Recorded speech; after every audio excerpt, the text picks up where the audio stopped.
विपक्ष का विरोध और हंगामे की वजह से ठीक से सदन नहीं चल पा रहा। आज तीसरा दिन और कार्रवाई की शुरुआत से ही हमने देखा कि सदन की कार्रवाई को स्थगित करना पड़ा है। और केंद्र सरकार ने भी उनके आपदा संकट पर चर्चा होनी है। आप प्रश्नकाल नहीं चलने देना चाहते, आप किसानों के मुद्दों पर चर्चा नहीं करना चाहते, आप हंगामा करने तख्तियां लेकर आएंगे। मेरा आप सबसे आग्रह है, अपनी अपनी सीट पर जाएं, बैठें और किसानों के महत्वपूर्ण मुद्दों पर चर्चा करें, ताकि हम देश के किसान के कल्याण के विषय पर। तो आज संसद के मॉनसून सत्र का तीसरा दिन लोकसभा और राज्यसभा में विपक्ष हंगामा कर रहा है। दूसरे दिन की कार्रवाई भी हंगामे की भेंट चढ़ी। विपक्षी दलों के सांसदों ने बिहार में चुनाव आयोग के एसआईआर पर जमकर हंगामा किया। सत्ता पक्ष और विपक्ष के बीच जो गतिरोध है उसको दूर होने के कोई संकेत नजर नहीं आ रहे और आज भी तीसरे दिन की कार्रवाई में लोकसभा और राज्यसभा में कार्रवाई की उम्मीद थी, लेकिन उसके बावजूद दोनों ही सदनों की कार्रवाई शुरू होते ही नारेबाजी होने लगी, हंगामा होने लगा और फिलहाल दोपहर तक सदन को स्थगित करना पड़ा है।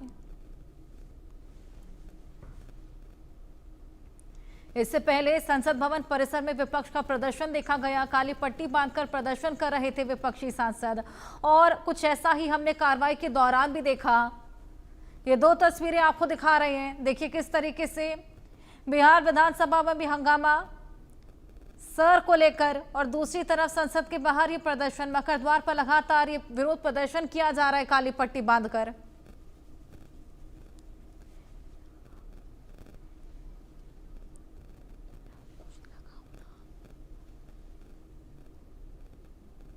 मॉनसून सत्र का तीसरा दिन भी हंगामे की भेंट चढ़ चला है और इससे पहले दूसरे दिन की कार्रवाई भी हंगामे की भेंट चढ़ गई और विपक्षी दल लगातार बिहार में चुनाव आयोग के एसआईआर पर जमकर हंगामा कर रहे हैं। चाहे सत्ता पक्ष हो, विपक्ष के बीच गतिरोध दूर होने का कोई संकेत नजर नहीं आ रहा। ये दो तस्वीरें आपके सामने हैं। बिहार विधानसभा में जमकर हंगामा और इसके चलते कार्रवाई को स्थगित करना पड़ा है। वहीं संसद के बाहर आप देखिए मकर द्वार पर लगातार प्रदर्शन किया जा रहा है। काली पट्टी बांधकर प्रदर्शन ये विपक्षी सांसद कर रहे हैं।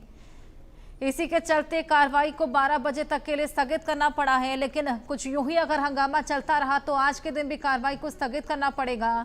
3 दिन का समय हो चला है, कार्रवाई को अंजाम देना बेहद मुश्किल हो चला है। लगातार हमने देखा किस तरीके से स्पीकर भी इस नारेबाजी को लेकर शांत कराने की कोशिश करते हुए नजर आते हैं, लेकिन विपक्ष के द्वारा नारेबाजी कुछ इस कदर हावी हो जाती है कि कार्रवाई को लगातार स्थगित करना पड़ रहा है।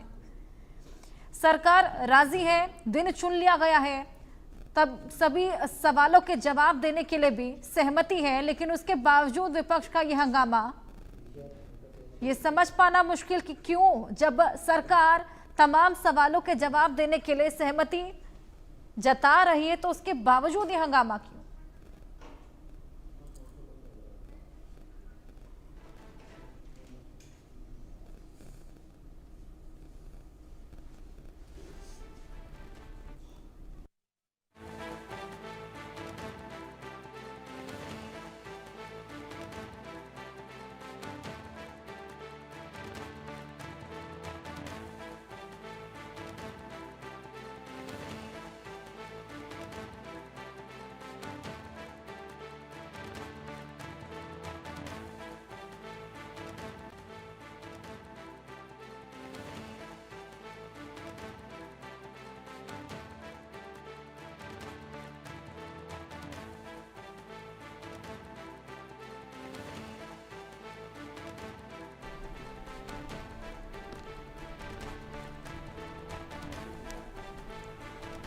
तो आप दो तस्वीरें देख रहे हैं। बिहार विधानसभा में भी प्रोटेस्ट इस वक्त चल रहा है एसआईआर के खिलाफ, ये प्रोटेस्ट विपक्ष का, जिसके चलते कल परसों दोनों दिन बिहार विधानसभा में हंगामा चलता रहा, विधानसभा स्थगित हुई और संसद में भी एसआईआर के मुद्दे को लेकर यही हाल रहा था। वहां भी संसद के दोनों दिनों की कार्यवाही में खलल पड़ा था और कल दोपहर 2 बजे बाद संसद के दोनों सदनों को स्थगित कर दिया गया था। तो दो तस्वीरें इस वक्त आपके सामने हैं। बिहार विधानसभा में हंगामा हो रहा है। आप देखिए कि कल भी काले कपड़े पहनकर आए थे विपक्ष के कई नेता बिहार विधानसभा में, और संसद में भी काली पट्टी बांधकर विरोध जाहिर किया जा रहा है।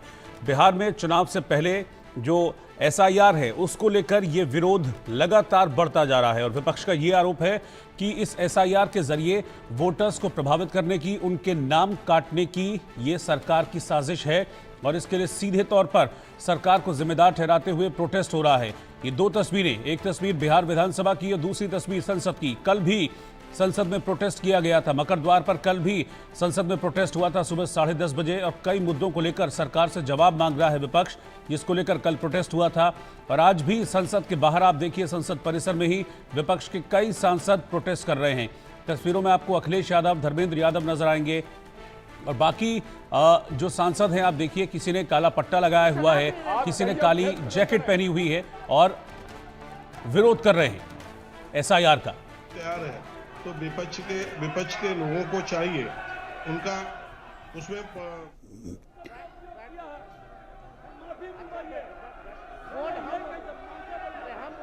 नेता विरोधी दल खेत प्रकट करा दीजिए, आराम से चलेंगे, सबको बोलने का मौका देंगे। खुद हो सकता है विधानसभा किसी का बाप का होता है। आप कहिए खेत प्रकट करें, सब लोग बोलेंगे, सब बैठेंगे। हम अपनी बात को रखेंगे ना अध्यक्ष। आप पहले खेत प्रकट कराइए, खेत प्रकट कराइए, आपको बोलने का अवसर देंगे। नहीं, ये नहीं होगा, बहुत हो गया, गुंडे ये बहुत हो। साला गुंडे के विरुद्ध लड़ करके आए हैं, बैठोगे सामने, हजारों लोगों को यह हत्या किया है, इसके विरुद्ध लड़ेंगे। भाई बिंदर जी को कहिए खेत प्रकट।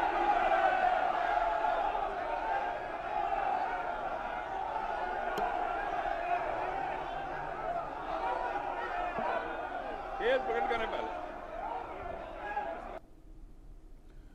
तो बिहार विधानसभा में हंगामे की तस्वीर आपने देखी। तेजस्वी यादव विधानसभा में इस वक्त मौजूद हैं, और ये देखिए कि स्पीकर जो है वो अपनी सीट पर खड़े हो गए हैं, और वो अपील कर रहे हैं दोनों ही पक्षों से, सत्ता पक्ष और विपक्ष से, कि वो शांति बनाए रखें और विधानसभा की कार्रवाई को सुचारू रूप से चलने दें। लेकिन विपक्ष अड़ा हुआ है एसआईआर को लेकर। विपक्ष की मांग है कि एसआईआर को वापस लिया जाना चाहिए। सरकार की मंशा पर सवाल उठा रहा है विपक्ष की एन चुनाव से पहले आखिरकार इस एसआईआर का क्या मतलब है। हालांकि इस बीच में आपको बताऊं कि एसआईआर का जो पहला फेज है वो लगभग अब पूरा हो चुका है, और अब दूसरा फेज 1 अगस्त से शुरू होगा, जिसमें अगर कोई त्रुटि है, कोई गलती है, तो उसको सुधारने का 1 महीने का वक्त 1 अगस्त के बाद से शुरू हो जाएगा। लेकिन विपक्ष का कहना है कि सरकार की मंशा है कि एसआईआर के जरिए, स्पेशल इंटेंसिव रिवीजन के जरिए, सरकार की मंशा ये है कि जो वोटर्स हैं उनको काटा जाए। विपक्ष ये आरोप लगा रहा है कि उनके वोट को काटने के लिए ये एसआईआर लाया जा रहा है। इसको लेकर पहले भी इलेक्शन कमीशन के सामने प्रोटेस्ट किया था। इलेक्शन कमीशन की पर सवाल भी खड़े किए थे विपक्ष ने बिहार में, और एग्जैक्टली ऐसा ही संसद परिसर में भी हो रहा है, जहां पर हंगामा इस वक्त चल रहा है। आप तस्वीरों में देखेंगे रामगोपाल यादव, अखिलेश यादव, प्रियंका गांधी, ये सब तमाम नेता इस वक्त प्रोटेस्ट कर रहे हैं एसआईआर को लेकर। तो इस वक्त की ब्रेकिंग न्यूज मैं आपको बता रहा हूं। तेजस्वी पर जमकर गरजे हैं मुख्यमंत्री नीतीश कुमार। बिहार विधानसभा में लालू राबड़ी पर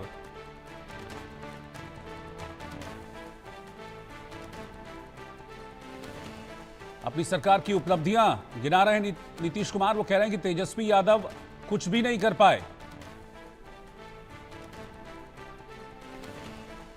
अध्यक्ष महोदय चल रहा है, और कल ही चुनाव आयोग ने एफिडेविट, चुनाव आयोग में हलफनामा दिया है 780 पेजों का।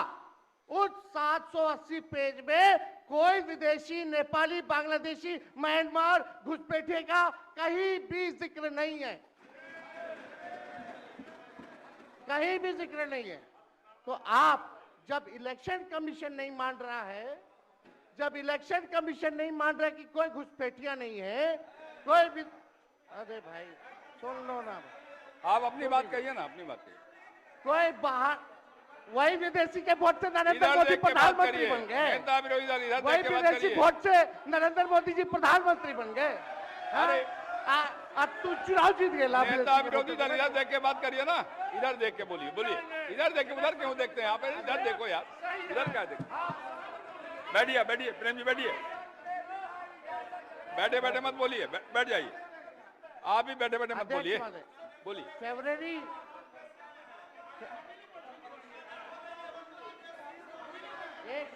एक नेता बोल रहे हैं, आपके नेता। एक मिनट अध्यक्ष महोदय, अभी दूध का दूध पानी का पानी हम कर देते हैं।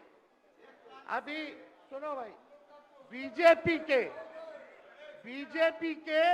52,986 पंजीकृत बीएलए ने कभी भी विदेशी नागरिकों के मामले चुनाव आयोग के सामने नहीं उठाए। बीएलए आपको जो इस संबंध में कहना कहिए ना, ये आरोप प्रत्यारोप की जगह नहीं भैया। ये विषय वैसा नहीं कि इसमें आरोप प्रत्यारोप किया जाए। अब बात ये है कि आज का दिन पहले क्या है, सब लोगों को अपना अपना जो देता है तो उसी को ना सुनने का समय है। तो सुनो, अरे सुनो ना पहले। हाँ रहिए, पहले तो थे ना। ये तरीका होगा तो नहीं होगा बोलने के लिए, किसी को नहीं दिया जाएगा। अब बात ही बोल रहा है, अरे काहे के लिए बोल रहे हो? जब उम्र तुम्हारा कम था, तुम्हारे पिताजी 7 साल मंत्री थे और उसके बाद तुम्हारी माता 7 फिर मंत्री रही, आज तुम मुख्यमंत्री रहे। और उसके बाद क्या उस समय की स्थिति है? अगर चाहोगे तो पहले क्या था और उसके बाद से जब 20 साल हुआ, हम तो 9 महीना नहीं भी रहे, हमने दूसरे